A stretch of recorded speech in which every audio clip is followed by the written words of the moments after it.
অনুষ্ঠানে সম্মানিত সভাপতি সাহেব বিশেষ অতিথি হিসাবে উপস্থিত আছেন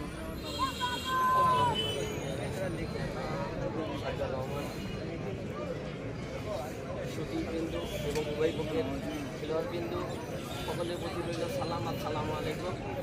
আপনারা উভয় পক্ষের খেলোয়াড়বৃন্দের কাছে আমার কাছে অনুরোধ, আপনারা সুন্দর খেলা পরিবেশন করবেন, মাঠে শৃঙ্খলা বজায় রাখবেন, আর রেফারির চূড়ান্ত সিদ্ধান্ত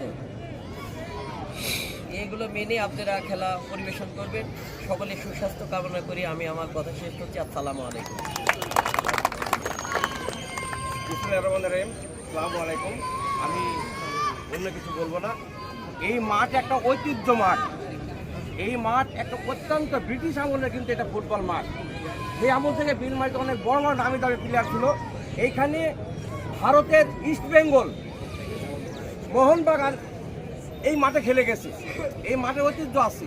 তো আমি আশা করব যে উভয় দলের খেলোয়াড়, যে তোমরা এই বিলমারির লোক কিন্তু অত্যন্ত ফুটবল প্রেমী মানুষ, ফুটবল পাগল, যে আমি অনেক কিছু না, তোমাদের আমি দীর্ঘ সুস্বাস্থ্য কামনা করছি এবং ভালো খেলা উপহার দেওয়ার জন্য তোমাদেরকে ধন্যবাদ। যারা খেলবে তারা ভালো করবে। আসসালামু আলাইকুম। অতিথিদের বক্তব্যের পরে এখন শুরু হবে জাতীয় সঙ্গীত।